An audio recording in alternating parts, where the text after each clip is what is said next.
दोस्तों आज हम बात करेंगे एसोसिएटिव लॉ ऑफ इंटरसेक्शन पे ही, ठीक है। लेकिन इसके अंदर जो हमारे पास स्पेसिफिक केस है वो ये है कि when set A is a subset of B, ठीक है, and B is a subset of C, ठीक है। इस केस में बाय वेन डायग्राम, ये स्पेसिफिक आपने याद रखने के बाय वेन डायग्राम हम बात करने लगे, ठीक है जी। अब बाय वेन डायग्राम ये केसेस हमने पढ़े हैं कि हमें पता है कि when A is a subset of B, ठीक है। तो इस केस में ए इंटरसेक्शन बी क्या होगी, अब हम इंटरसेक्शन बी बेसिकली हमारे पास सेट ए होगा, ठीक है।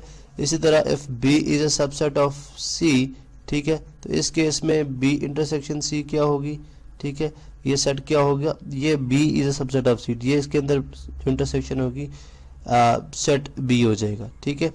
अब हम ये बात करें अगर A is a subset of B and B is a subset of C, तो इस केस में हमारे पास ये आंसर्स आते हैं, ठीक है। अब हम इस चीज़ को जो है वो स्टडी करते हैं, ठीक है, और देखते हैं कि हम किस तरह से जो है हम यूनिवर्सल सेट हमारे पास एक ले लेते हैं हम, जो कि है 1 से लेके 10 तक, 1 2 3 4 अप टू 10 तक, ये हमारे पास यूनिवर्सल सेट है, ठीक है। इसी तरह हम यहाँ पे सपोज करते हैं जी ए है, हमने सपोज करना है A is a subset of B, ठीक है। ए के हम एलिमेंट ले लेते हैं 2 3 4, ठीक है, जबकि बी के हमारे पास एलिमेंट है, ठीक है, वो है 1 2 3 4, ठीक है। और इसी तरह जो सी के एलिमेंट, चूँकि बी सी का सबसेट होगा तो फिर सी के जो एलिमेंट होंगे 1 2 3 4 5 एंड 6, ठीक है। अब आप इस कंडीशन पे इन सेट्स को अगर आप देखें तो हमें समझ आ जाती है कि A is a subset of B, ठीक है, and B is a subset of then C, ठीक है। यहाँ पे लिख देता हूँ कि A is a subset of B, और यहाँ पे आगे जी B is a subset of C, ठीक है, B is a subset of सी।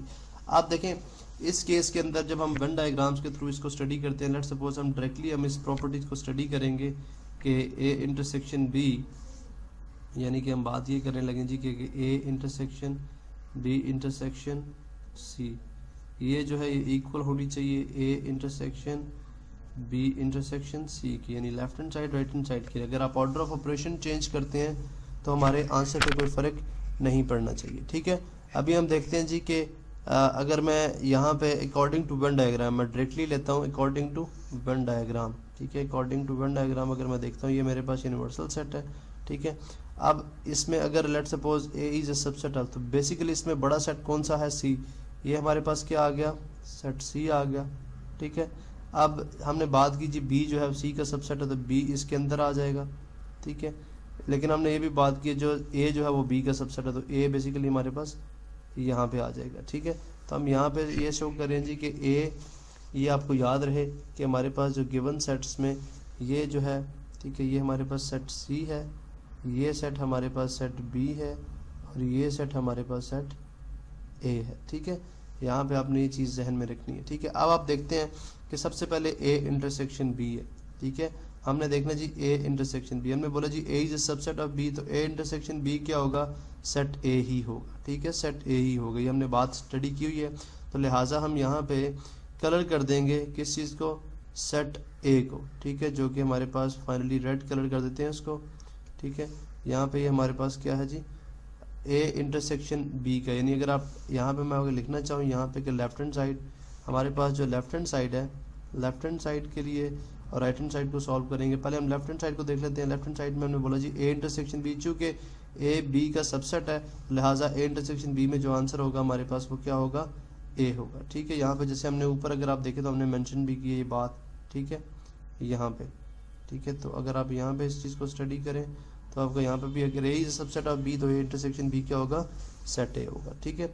इसी तरह हम यहाँ पे देख लेते हैं जी कि अगर हम ये बात करते हैं कि अगर ये ए सेट आ गया, अब ए की इंटरसेक्शन में लूँ अगर, यानी शेडेड रीजन की जो इंटरसेक्शन लूँ मैं सेट सी के साथ, तो ऑफ कोर्स क्योंकि ए उसके अंदर लाई करता है तो ए भी सी का सबसेट होगा। अगर ए सी का सबसेट है तो इसका मतलब है कि ए और सी का जो रिजल्ट आएगा वो भी क्या होगा, ये शेडेड रीजन, ये भी क्या होगा, सेट ए होगा।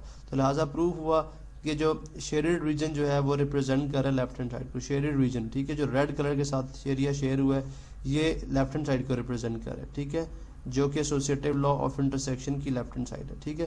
तो राइट हैंड साइड पे आ जाए, बी इंटरसेक्शन सी अगर मैं यहाँ पे देखूँ, अब मैंने बात की चूँकि B is a subset of C, B is a subset of C, तो हमारे पास जो एरिया आएगा, ठीक है, वो क्या होगा, सेट बी, यानी पूरा सेट बी होगा। यहाँ पे अगर लेट सपोज मैं इसको पूरे को ए कर, यहाँ पे भी इसको रेड कर दूँ, ठीक है, for the sake of convenience मैं यहाँ पे फिलहाल इसको मैं क्या करता हूँ, रेड कर दिया मैंने, ठीक है। तो अब ये बेसिकली बी इंटरसेक्शन सी, यानी सिर्फ इस पार्ट का मेरे पास जो है वो आंसर है। अब अगर मैं इसकी इंटरसेक्शन देखूँ ए के साथ, ठीक है, तो हम ए इसके इंटरसेक्शन ए के साथ लेंगे, चूंकि ए जो है बी इंटरसेक्शन सी के अंदर मौजूद है, इसलिए जो हमारे पास फाइनल आंसर होगा वो क्या बन जाएगा, दोबारा ये जो है रेड शेडेड एरिया। तो लिहाजा पता चला जी कि राइट हैंड साइड जो है वो भी हमारे पास जस्ट वही शेडेड एरिया है जो कि लेफ्ट हैंड साइड के केस में था। तो हमने यहाँ से प्रूव कर ली बात कि left hand side is equal right hand side है, हैंस प्रूव्ड कि एसोसिएटिव लॉ जो है, एसोसिएटिव लॉ ऑफ इंटरसेक्शन जो है वो तब भी होल्ड करता है जब सेट ए जो है बी का सबसेट हो और बी जो है वो सी का सबसेट हो, ठीक है। यानी सक्सेसिव सबसेट जब एक दूसरे के, एक सेट दूसरे का होता है, दूसरा तीसरे का होगा, उस केस में भी हम अगर एसोसिएटिव लॉ ऑफ इंटरसेक्शन को स्टडी करते हैं तो उसका बिल्कुल वही रिजल्ट आता है, यानी right hand side left hand side के इक्वल आता है।